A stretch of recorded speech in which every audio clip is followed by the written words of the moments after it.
Now, it's unusual for me to revisit a game in a video, but in the case of ULTRAKILL, New Blood's early access character action shooter, it kind of feels like a must. Especially since last time I talked about it, the video has shot up into my top 5 most viewed. So, hey, might as well talk about everything that's been added to the game since I first covered it in 2020. The other reason I want to do this is because a lot of you keep leaving comments saying I'm bad at the game or telling me about things I already know about. So I just want to prove to you guys that, well,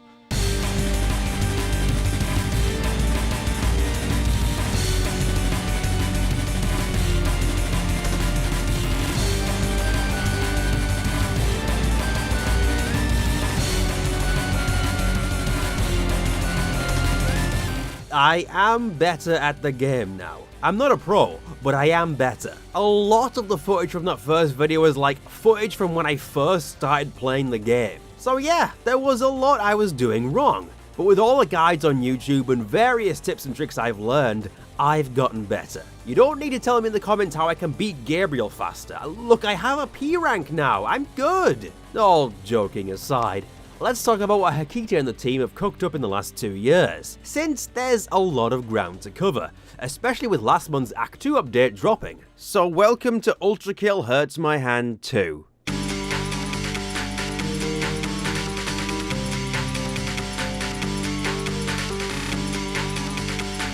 A lot of you have been very eager to point out things I missed the first time around, and that's totally fair. Let's talk about that. The first things to talk about are the various secret levels. I purposefully omitted these from the first video mostly for spoiler purposes, but full warning, this video is going to go full spoiler mode, so let's go. Although it is also true that I hadn't really found all of the secret levels when I made this first video as well. The first secret level is titled Something Wicked, and this one is found in 0-2 the Meat Grinder. There's a blue skull hidden in an upper vent, which when taken to this pedestal unveils a new path, leading to our first secret level. It's pretty straightforward to find, and I think most people have seen this one. But this level doesn't really have a lot of action.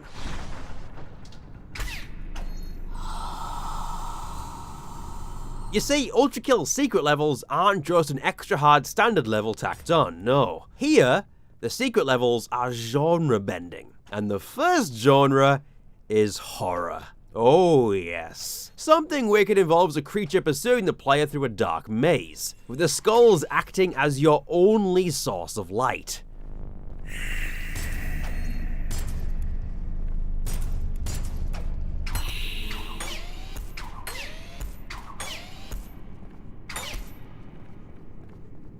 It's pretty damn terrifying, with the monster being a one-hit kill and making these horrible noises. If you shoot it, it disappears. I initially thought there were several monsters because of this, but no, it actually relocates itself. The monster isn't that scary when you see it by itself. I mean, it's a stickman. A literal stickman. But it's a testament to how strong the sound design of ULTRAKILL is that this level can be so terrifying. It's pretty damn fantastic. The next secret level is found in 1-1 Heart of the Sunrise, and it's probably one of the quickest to get into. In fact, it's the way you achieve the challenge of beating the level in 10 seconds.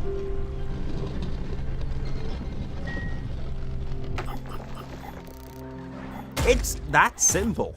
This secret level, The Witless, is a puzzle game obviously based on The Witness. You have a few rooms of puzzles which gradually get more complex, and it's a fun little distraction. You know I love a good puzzle. And I just want to point out that the wiki lists yourself as an enemy for this one. That's pretty funny. By the way, each secret level ends with a little bit of lore reading. It's a fun way to dish it out. Next up is All Imperfect Love Song. This secret exit is located in 2-3 Sheer Heart Attack, and involves draining out the water with these fuse boxes so you can get past this waterfall. What you find there, though, may be shocking.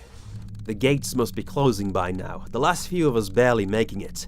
The rest of us never stood a chance. Suddenly, from a blind spot, a figure struck me. There was no time to react before I came crashing down onto the cold, hard ground. I struggled to regain my senses to at least see what fate would befall me in my final moments. But even in the abyss of endless terror, my mind could never have imagined the horror I witnessed. And it's a dating sim visual novel, with V1 as an anime schoolgirl trope appropriately called Mirage. Yep, I don't know what I was expecting. Certainly not this. Did I say dating sim? Just kidding, it's actually existential philosophy. Dear God, I love the way Hakita's mind works. There are two separate rug pulls here. One to subvert what you expect a secret level to be, another to subvert what you expect a visual novel dating sim to be. It's kind of incredible, and reflects why ULTRAKILL is so good on the whole. The understanding of genre, and how to weave it into the narrative of the game's world. Also, they sell a body pillow of Mirage on the New Blood site, so, you know, that also checks out. And that's it for the first act secret levels. Layer 3 doesn't have so much of a secret level though, as much as it has the door. And that brings us to...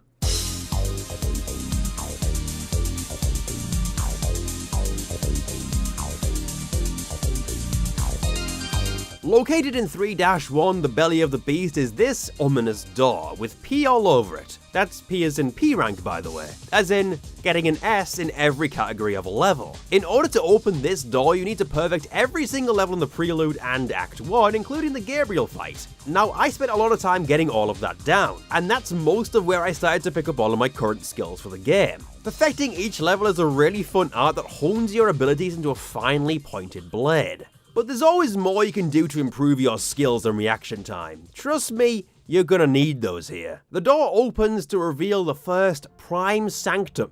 And in this new level you descend a spiraling spine, which isn't at all creepy.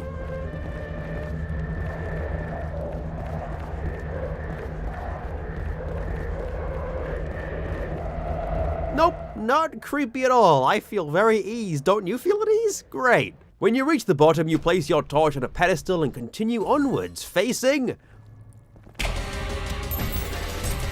the Flesh Prison. This is an okay fight. I mean, it's mostly like a bullet hell where you focus on dodging while damaging this static object in its various eyes. It didn't take me more than a couple of attempts initially. Not so bad really. You'd expect a level of this caliber to be tougher.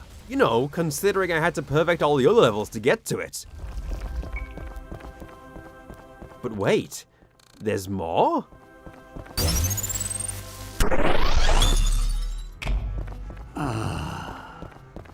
Free at last. Oh no. This is the spirit of King Minos, known as Minos Prime. You might remember the boss fight against his giant corpse previously. He had to be imprisoned by Gabriel due to his sheer power, and now we've let him out and he wants to kick V1 back up through hell. And when the game calls him Minos Prime, it means it. This Foxy grandpa is in his prime. My freedom. But the crimes thy kind have committed against humanity are not forgotten. And thy punishment is death.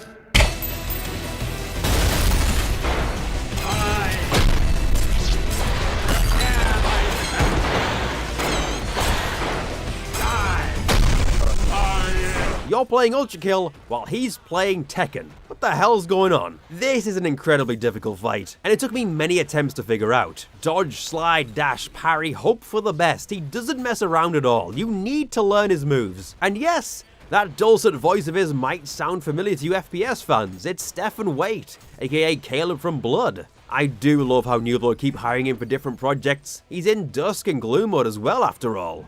Here, this ring should help you stay out of the light. You have many enemies here. The darkness will shroud you from them. The Minos Prime fight might take you a good long while, but eventually, you'll get Minos down.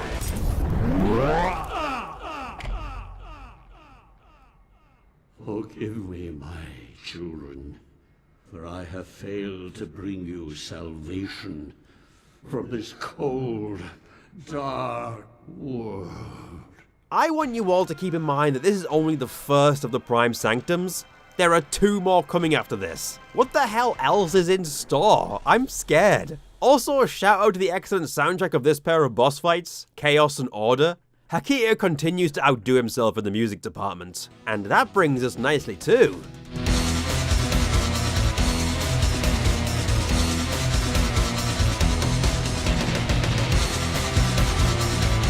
The first chunk of Act 2 dropped in 2021 with the Greed Layer, an Egyptian-themed set of levels with a gorgeous aesthetic, fantastic music, and sand.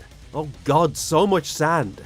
It's coarse and rough and irritating, and it gets everywhere.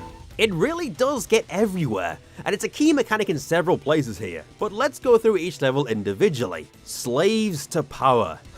I get it. I also get it here too. This is a cool level to introduce the layer. You've got this awesome silhouette of a pyramid in the backdrop, with figures rolling boulders up it. How very Sisyphean of them. But this level introduces a couple of new concepts fairly quickly. Firstly, these angelic enemies known as virtues, which call down a beam of light to attack you. I do like how the enemies seem to be getting more angelic, as the powers that be realize V1 is a genuine threat. And these ones are a great addition to the roster. They keep you moving and demand attention, literally, as they become enraged if you don't attack them soon enough, which gives them a fun role in the arena. The second concept added here is the dual wielding power-up. I mean, they just let you go ham with it here, and it's...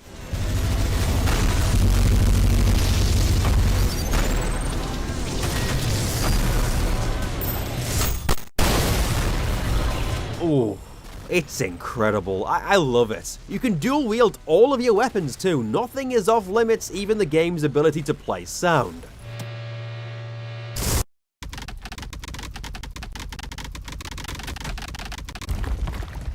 Just amazing. Ordinarily this wouldn't be a plus, but it feels great here.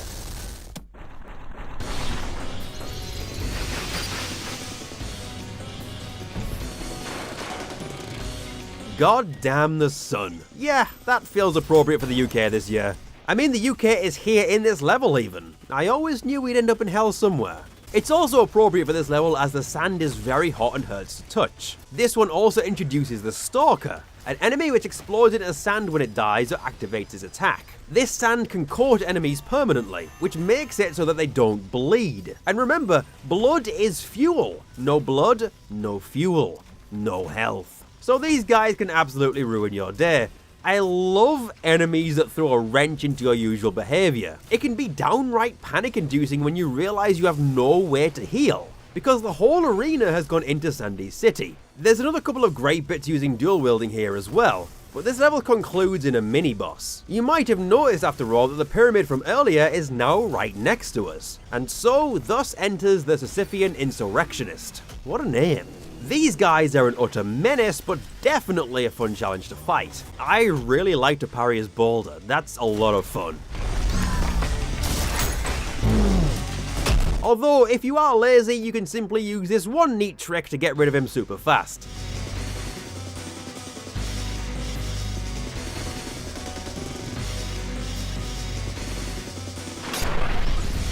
Haha. Whoa. Anyhow, this level also contains a secret exit. I love how this one works as well. You need to press a hidden button, which unveils a secret moon key that you can place on this pedestal.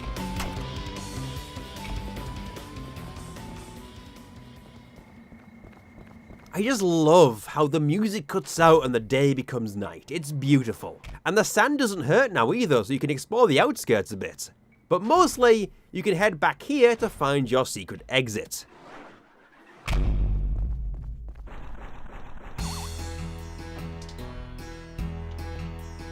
So, who had Crash Bandicoot on their bingo card? I mean, the Egyptian theming does harken back to similar levels in Crash 3, so I guess it checks out, but damn. I could not stop laughing when I first saw this. It's a pretty authentic recreation of the old Crash Bandicoot control scheme, and a pretty solid level. Difficulty-wise, it's actually pretty close to Crash 1 as well. Hakita, you've done it again. The thing is, if you know Crash, this will feel oh so familiar, right down to the moves you can and can't do. It's all very well done. You've got your boxes, your funny deaths, it even has a boulder chase, and a reward if you get all the boxes. And yes, V1 does the dance.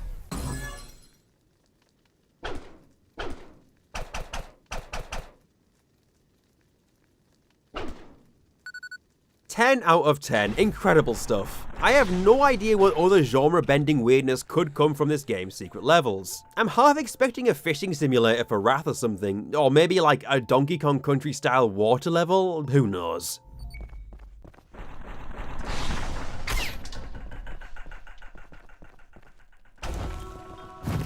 A Shot in the Dark is, well, dark.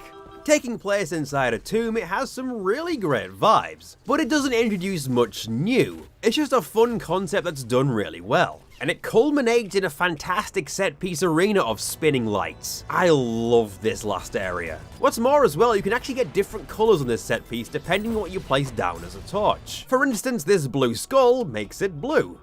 I'd be remiss if I didn't mention the secrets in this level too. First of all, while doing the no light challenge, the game decides to do this.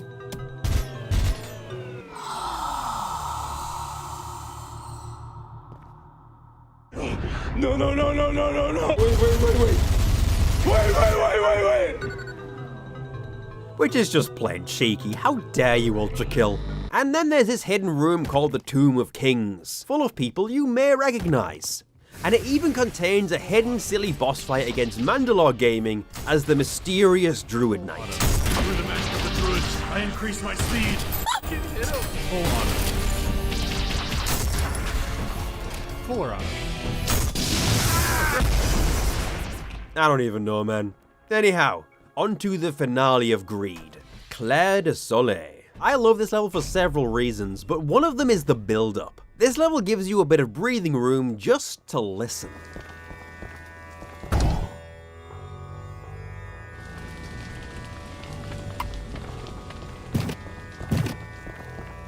Recognizing the leitmotifs in the soundtrack, you can figure out where this is going. Even the title kind of gives it away. Clair de Soleil is a counterpart to Act 1's Clair de Lune, and it's a rematch with your evil twin V2, who now has a new arm since we stole their last one. This rematch is challenging, especially as V2 has picked up a few new tricks, including the nail gun and the coin toss, which is scary to say the least. But you can use their coins against them, which is rad. Once you take out V2's first health bar, they'll try to escape once again, to which V1 responds, "You're not getting away this time."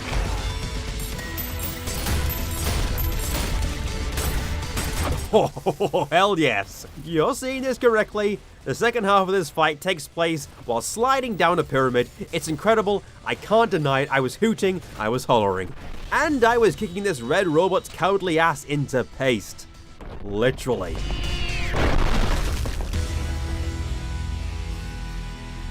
It's a shame that this is probably the last we'll see of them, but for your victory, you are rewarded with a new arm, the Whiplash. This one being green and allowing you to grapple enemies in specific points in the level. There's quite a bit of risk with it, since pulling in an enemy builds hard damage as part of the latest update. And there has been a lot of debate around the balance of this arm, but as a mobility tool, it rules. It becomes a staple of your arsenal very quickly. It also becomes very fun to use in previous levels, allowing for maneuvers and techs never before possible.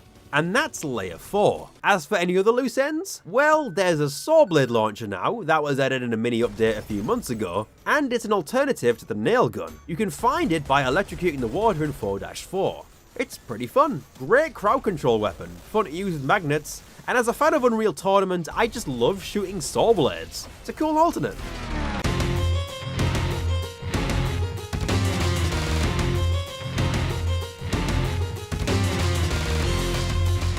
And all of this brings us to the latest update, which launched in August of this year and brings in layers 5 and 6, Wrath and Heresy. So obviously, full spoilers for this segment. It's going to become clear very quickly what the theme of Wrath is. Greed was sand, this one is water. And 5-1 is a good introduction to this layer, with a level featuring a lot of submerged areas. This does mess with you a little bit since the sound cues are more muffled, and your movement is noticeably floatier. But weirdly, it doesn't detract from the level at all, especially considering it's, you know, a water level. Also, for some reason, this one reminds me a lot of Crash Bandicoot, mostly these cylindrical tunnels. In the wake of Poseidon also utilizes the Whiplash arm really effectively, with these grapple points that come in two slightly different flavors, one standard and one that allows you to slingshot. Needless to say, the extra movement options add so much to the combat arenas here, which is cool, because we also get a new enemy here too, the Sentry. These robotic fellas plop themselves down and direct a sniper shot at you. This can be really deadly,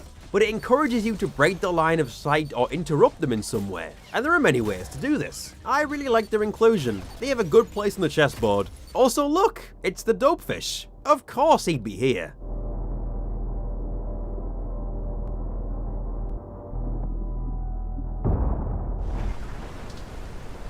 Oh man, the atmosphere in this one is great. Taking players across the River Styx, you need to traverse the hazards and enemies to find passage.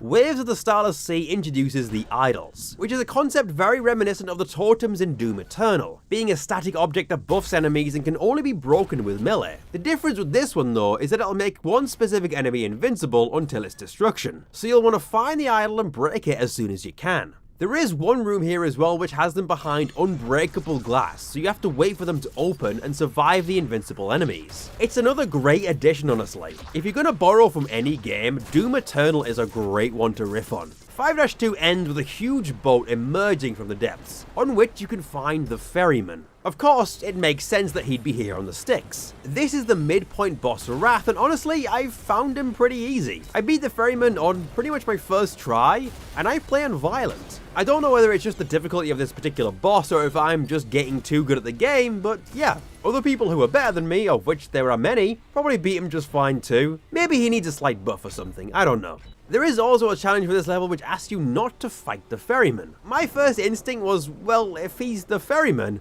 maybe he'll take a coin for passage. I love this game so much. Ship of Fools is fun. It's a boat level with some delightfully nautical aesthetics. I love the wooden walls and the carpets and the paintings and such. It looks great. This one seemed quite standard with some pretty challenging arenas until the point where you get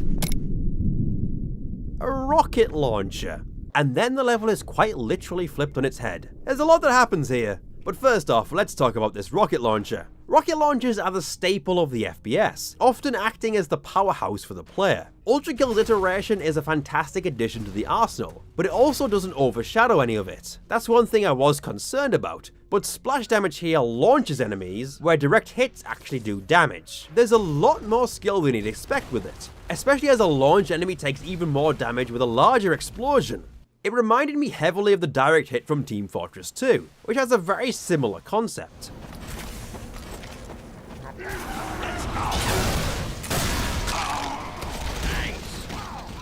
I have to wonder if there was some inspiration there. Oh, and you can freeze the rockets temporarily to set up traps, hit a target with multiple rockets, whatever comes to mind, including riding the rockets. You can ride the rockets from your rocket launcher. This game is perfect.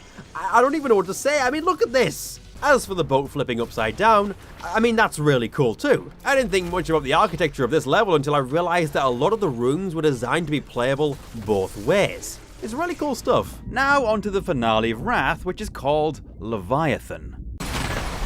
The title, Leviathan, might make you think we're going to fight some big sea creature.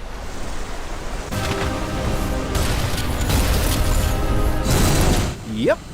This one isn't the trickiest boss either. It's another one I got down on my first attempt. I say that, I did only have 1 health remaining when I finished the battle. It's more of a spectacle fight than anything else, a bit like the corpse of King Minos in Act 1. I mean, fighting a giant sea monster with a grotesquely awesome design is just wonderful stuff. It's a great way for Wrath to wrap up as V1 descends further.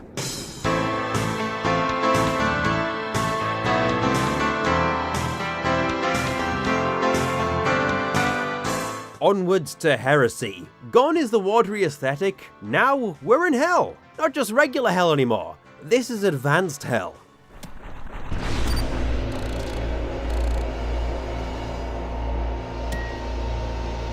When I say advanced hell, I mean the full fire and brimstone look. This is the hell you expect to see.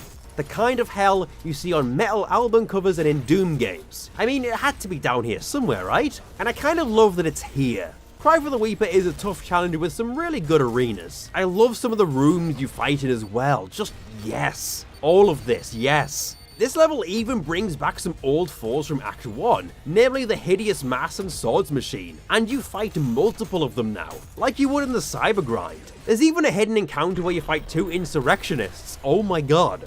This level is pretty much just throwing everything it has at you. It's so cool. But at the end of it all, well, someone is waiting. Machine, I know you're here. I can smell the insolent stench of your blood-stained hands. I await you down below. Damn, Someone's down bad, huh? I'll be with you in a moment, Gabe.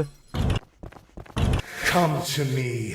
But first, let me just show you the remix of Act 1's Castle Vein that this level uses in its finale.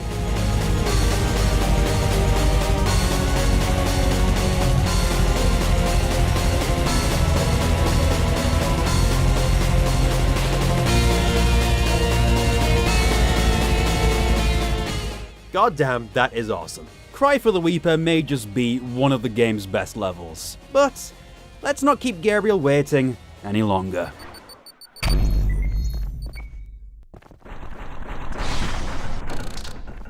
Aesthetics of Hate. Man, what a title. Limbo, lust, all gone, with gluttony soon to follow. Your kind know nothing but hunger, purged all life on the upper layers, and yet they remain unsatiated. As to you, you've taken everything from the machine, and now all that remains is perfect hatred. Aesthetics of Hate is the boss level of Act 2, and of course it's yet another rematch. This time with our favourite crybaby Angel. What was it he said last time? You insignificant This is not over! Oh yeah. Now filled with hatred, without anything left to lose, he channels his fury outwards, attempting to take you down for good.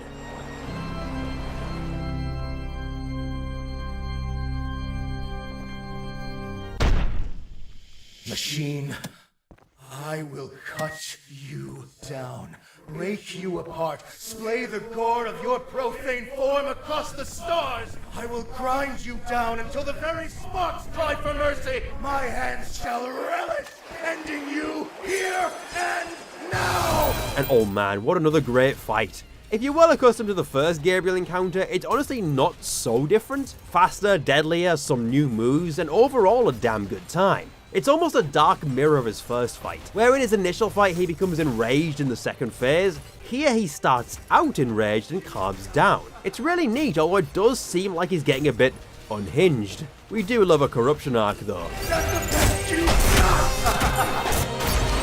Is this what I lost to?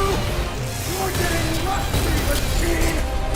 It's very funny to be told you're getting rusty when it has actually been a while since I last played. When I got to this bit, I was rusty, but not too rusty. I learned his patterns and dodged well enough to take him down in about 25 attempts. I'm sure some people have done better, but I'm proud it didn't take me as long as the first Gabriel fight. Twice! Beaten by an object! Twice! I've only known the taste of victory, but this taste is this my blood? I've never known such relief. I need some time to think. We will meet again, machine. He seems so much less aggravated to lose this time. I feel like we may end up with him either as an uneasy ally, or potentially he'll turn into a horrifying final boss. It could go either way and I'm here for it. And oh, the cutscene following this. I'm just really intrigued about where Gabriel is going as a character now. Part of me is hoping that Act 3 ends with, you can now play as Gabriel, but I know that would be a huge ask, so I'm not demanding it. I just like my boy Gabe. He's what you'd call a poor little meow meow. He's my little murder man. Because he's my best friend, he's my pal, he's my homeboy, my rotten soldier, he's my sweet cheese, my good time boy. Gianni's on top form once again as well, bringing extra dimension to the character this time around. This game's direction is just mwah, and I don't give a chef's kiss lightly. So, anyway, I still have to P-rank all of these levels, and I'll get to that in time for the next Prime Sanctum. No clue who that'll be yet, but my money's on Sisyphus Prime, utilising his ability to find meaning in a meaningless world, to slap you with a huge boulder. There's also no new secret level as of yet. You can find Hakita in there with no clip though, that's cute. I don't know when I'll next talk about ULTRAKILL, probably when Act 3 is done, but this game continues to amaze me. If it maintains the quality it's currently going at, it's gonna be one of the best FPS games ever made. I have no doubts about that. Every detail of this game is so finely crafted that I don't think anybody can really doubt it. There's a reason my first video on it climbed into one of my most viewed, and I think the popularity of ULTRAKILL is only going to grow. when we hit that final release, oh boy. Until then, I wish Hakita and the rest of the team the best of luck with development. Please keep at it, and make sure you take care of all of yourselves as well. We'll be waiting patiently and excitedly. Anyway, I don't know how to end videos. Here's a hamster. Yeah. He's pretty cool.